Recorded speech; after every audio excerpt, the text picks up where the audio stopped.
All right, everybody, welcome back to Horn Takes. We're going to do another edition of Hardwood Horns this morning.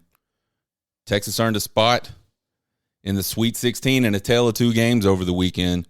Let's get into it. This round one game against Colgate, Texas won that game pretty easily, 81-61. We talked towards the end of Big 12 tournament play. I think in between the Big 12 tournament and heading into the NCAA tournament about how if the Texas guards could get hot shooting, how dangerous of a team they really could be. And boy, were they hot in that game. They couldn't miss a three. It was absolutely ridiculous. Texas, despite all that, despite just shooting lights out in that game from beyond the arc, there were still a couple times late where Colgate sort of was able to cut into some big leads. I think they did it with zone defense. I hope nobody else that Texas plays the rest of the tournament plays zone because I don't think it's not something you see a whole lot of in the Big 12, and it's something that I don't think Texas handled overly well. It didn't absolutely destroy the game for them or cost them the game, obviously, but when Colgate first started moving into the zone defense, that's when they would go on to these little runs and cut into the lead. So ultimately, 81-61 win over Colgate in the first round. They really beat Colgate at their own game. Colgate came into the game as the number one team in the country in three-point shooting percentage at roughly 41%. And Texas nailed 13 threes on 23 attempts in this game, 56%, almost 57% of their threes they attempted in this game they hit. Jabari Rice led all scorers with 23. He was 7 of 10 from behind the arc, so he had just a really phenomenal game shooting the basketball from beyond the arc. Dylan Dessou, this whole Dylan Dessou sort of transition or whatever is absolutely crazy to me, how amazing he's playing right now compared to, obviously last year you could tell he was still real ginger on that knee. He didn't trust his knee. He really didn't do much for Texas at all last year. And then starting off this year, there was a little more there, but still nothing even close to what we've been seeing lately. Dylan Dessou had another double-double in this game, 17 points, 10 boards. Defensively, they held Colgate to 20%, which is half of their three-point percentage on the season. So really good game for Texas in terms of, playing defense, making sure that those perimeter shooters weren't comfortable. Obviously, offensively, when you're knocking down 50% of your threes, you're going to be a tough out. Couple that with Dylan Dessou and all the work he did inside in that game. The one thing that was funny about that game is as that game was winding down, I looked over to my wife and I joked to her. I said, I think Texas just used up all their three allotment for the tournament in one game, which is interesting because we go to the round of 32 against Penn State. They're coming in really hot to that game. They just took Purdue down to the wire, coming back from 17 points against Purdue in their conference championship game. They had a big game against A&M in round one, where they were the team that couldn't miss threes. And then they got a guy, this Pickett guy, who he's a guard, but he really likes to take people and back them down underneath the basket and kind of bully his way into scoring position. Obviously, a lot of times he'll turn and take a shot. Other times he kicks it out, and that's where you get those wide open threes. So coming into this game, I was worried about that. They shot 59% from three against A&M, and even that's lights out, obviously, but on the season they're 39%. So they're one of the top 3-pointing shooting teams in the country. And Texas handled that pretty well. But one thing Texas couldn't do, and I kind of alluded to this to my wife, was we couldn't buy a three in that game. They were 7.5% shooting on 13 attempts from three. But again, that's okay as long as you got Dylan Dessou with his second double-double in as many games He led all scorers with 28. He had 10 boards. Again, just a where did this guy come from moment. And I think most people, he had a really good year as a freshman at Vanderbilt on the rebounding side, which I think we all knew he could do that. But watching him try to score earlier and I'm talking just a few weeks left in the Big 12 schedule, he still just looked everything just looked cumbersome from him. And now I don't know. It's crazy to me. Just it's not development, just the trust he has in his knee, or just I'm going to go out and do this attitude. I don't know. I wish somebody would ask him the question.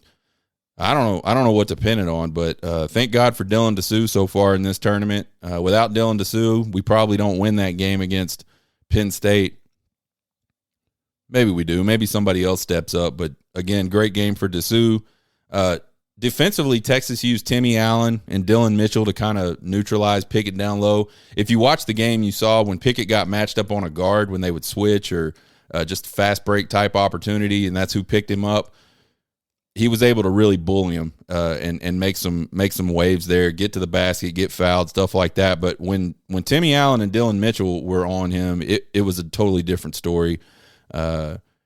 He really wasn't able to obviously back them down the way he wanted to. And Penn State ultimately only had 24 points in the paint in this game. So I think that made a huge difference. This one got kind of scary at the end if you're a Texas fan. I know at one point Penn State was roaring back. They got the lead. And just it was one of those stretches for Texas where they just could not score. And we've talked about that before this season. There's all these moments in games where Texas just goes an insane amount of time without scoring. And somehow they managed to win most of those games. I don't really understand how. But that was sort of the case again against Penn State. Texas ultimately pulled away, got the 6-point victory late in that game. So congratulations on Texas for moving on to the Sweet 16, something they haven't done in quite a while. How are they doing it?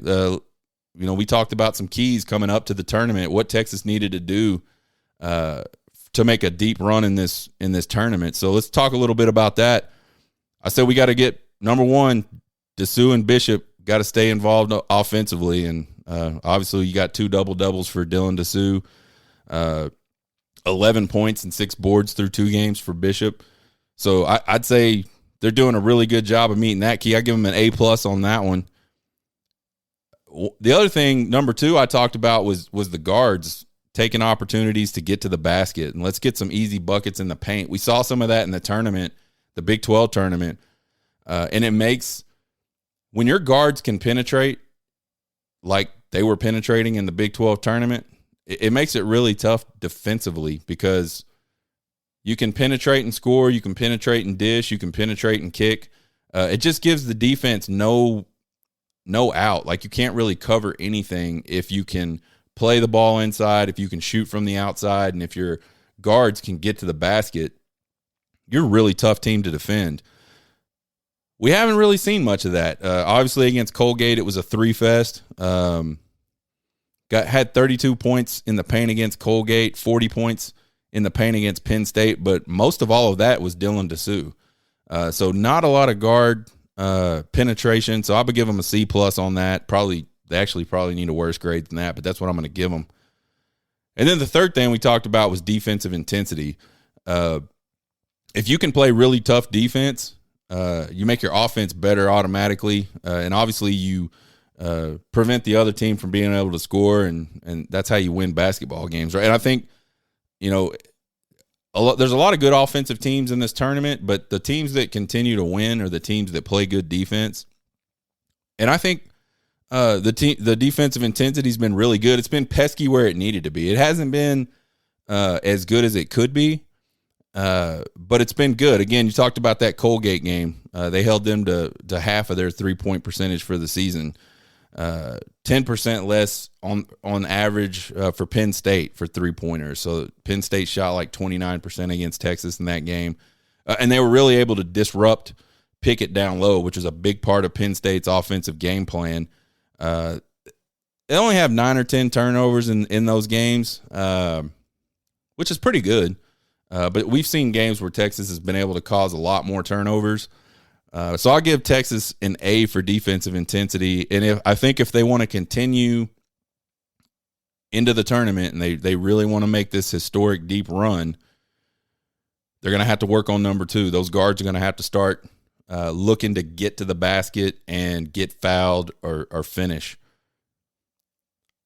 So the Sweet 16 matchup, again, this is Texas's first trip to the Sweet 16 since 2008. They're taking on number 3 seed Xavier on Friday at 8:45 p.m. I believe that's in Kansas City. The last time these teams met in the tournament was in a Sweet 16 in 2004, and Xavier won that one 79-71. I don't know much about this Xavier team. I have only got a chance to watch them play one time, and it was against Pitt the other day. So I'll just talk a little bit about, what I think about seeing them for one game. I think Nunge, the big 7-footer, Baum, I don't know exactly how to pronounce his name, and Hunter, they all look like real problems to me. Baum is a guy that's averaging like 16 points a game. Hunter had a lot of threes in this game and looked like he could do more than just hit threes. This is a really good three-point shooting team. Kunkel absolutely went off on Pitt. I think at one point he had hit 5 straight threes. Definitely a team that you don't want to leave open and give a lot of space past the arc because they'll take the shot and again they're good shooters. So I think the one thing that'll help Texas with regards to that is Texas does not play zone. I think it's very rare, I'll say, that Texas plays zone. And again, I'm not a huge basketball guy, but what I feel like I noticed in that game against Pitt was early on when they were just running Pitt out of the arena, Pitt was running a lot of zone, and they were giving up way too many just easy baskets in the paint, way too many wide open looks out on the perimeter. So Pitt was basically for the first half of that game, Xavier was basically for the first half of that game just kind of in a shoot-around mode, almost like a warm-up. There was not a lot of defensive pressure on them, and I think Texas is going to be the exact opposite of that. Texas is going to man up, and Texas is going to get in their face and really dare them to run by them and not allow all that three-point shooting mess. Texas helps very well when people do get underneath the basket. So, and I think Pitt was able to get back in that game running more man-to-man as well. So I don't know, the tough part about watching basketball is a lot of times it's about matchups. You definitely can't transitive property in basketball. But the other thing that's tough is just trying to watch a single game. We don't really know what's going to happen against Xavier. I went back and looked at their record and, the opponents they played. It's not like ultra impressive. It's good. Obviously good enough for them to be a 3 seed. But I didn't see anything on there that worried me. And I'm not saying I'm not worried about this game. I think Xavier is going to be a good opponent for Texas. I think the keys for this game specifically for Texas, and a couple of questions that kind of came to my mind is can Texas out-muscle and out-athlete Nunge? Those of you that don't know, he's a big 7-footer. And he's not like Shaquille O'Neal big, or he's not like a huge body that way, but he's bigger than a lot of 7-footers. A lot of 7-footers are real lanky and skinny looking. He's got some meat on his bones, so he's a pretty strong guy. Bishop and Dessou are pretty strong guys as well. They're obviously going to give up height to him. I think, though, that they may be a little more athletic than Nunge. So I think defensively they'll be able to play with him physically.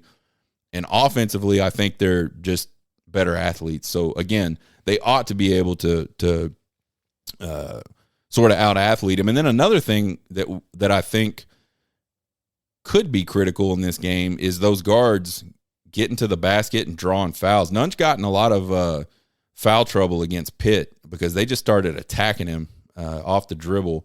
So I think if we get the opportunity to do that, Texas should definitely do that. Try to get him in foul trouble because those guards are really good, but a lot like Texas, there's that interior presence that makes it tough to just defend one or the other. If you get him in trouble, get him off the court. They don't really have that. They have another 7-footer. I didn't see anything in this game that made me go, wow, he's, super good. So I think Nunge is a big key there. And then the other question is, can these guards get back on track shooting? Obviously, the first game was just, couldn't miss on three. The second game, they couldn't make a three. I'll take something right in the middle of just let's be consistent and let's hit, 25, 30% of our threes. I think that is good enough to beat Xavier. So those are the two things I'll be looking for in this game against Xavier. A couple of weekend one tournament notables. Actually, there's more than a couple. 2-seed Arizona drops the opener to Princeton, who then went on to beat Mizzou and is now in the Sweet 16. So kind of a Cinderella thing for Princeton there. Number 1 seed Purdue drops the opener to Fairleigh Dickinson, who is a team that I have literally never heard of. They went on to lose to FAU yesterday in a reasonably close game. I don't know. I don't know much about the seeding process, and I've kind of talked about this before. I thought Texas kind of got a raw deal on being a number 2.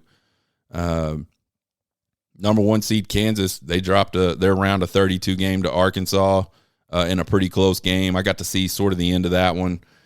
And then this one's kind of like the real interesting one. Number 13 Furman beats number 4 seed Virginia on like this crazy late play where Virginia's trying to inbound the ball. They throw it away, and then Furman drops a 3 on them to take the lead. But the other interesting thing about this whole Furman-Virginia deal is Furman got absolutely blasted by San Diego State in the second round game, 23 points. They didn't even belong on the court with them. So that all goes back to matchups in basketball mean everything, and you can't transitive property things. And I said something on the show last time where if you're a high seed in round 1, you are not going to get a better effort out of anybody else the rest of that tournament. And that's what happened. We see it over and over again every single year. Something out of that Arkansas game that was notable was Eric Musselman, and I think that's how you pronounce his name, Muzzleman, whatever, who coincidentally has no muscles at all, climbs up on a table, takes his shirt off, and starts swinging it wildly like he's an Aggie down in College Station.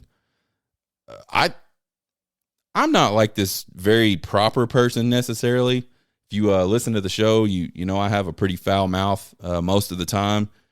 But I thought that was really embarrassing. I don't think I've ever seen a head coach celebrate a win like that. And it was a good win. I mean, they beat a 1 seed. Arkansas was a team that at the beginning of the season, a lot of people thought was going to be really good, and they kind of had a roller coaster ride and got in the tournament. And, they're beating Kansas and beating the 1 seed in your bracket is a big deal, but they didn't win the national championship. And this dude took his shirt off like a freaking stripper and starts swinging it around in the air. I thought it was super embarrassing for him. I think the University of Arkansas should be embarrassed in college. Like, that should never happen again. Dude, don't ever do that again. You're not a stripper. Be a coach and enjoy the victory. I'm not saying don't celebrate and be happy, but you didn't win the Super Bowl. You didn't win the NCAA tournament. You won a second-round game. Keep your shirt on, dude. Let's not do that anymore ever again. I don't know. What do you guys think? Am I crazy? I just can't. I can't with the taking of the shirt off and swinging it in the air like an Aggie. But whatever, man. You guys subscribe to the podcast. Subscribe to the YouTube channel. Click on the bell. You'll get notifications. You can find me on TikTok, Twitter, Facebook at Horn Takes. You can email me at horntakespodcast@gmail.com. All your questions, comments, criticisms, and concerns. I love them all. You guys have a good week. Hook 'em. By the way, we'll be back later this week for the bullpen. We'll talk some Texas baseball as they head into Big 12 play. Hook 'em.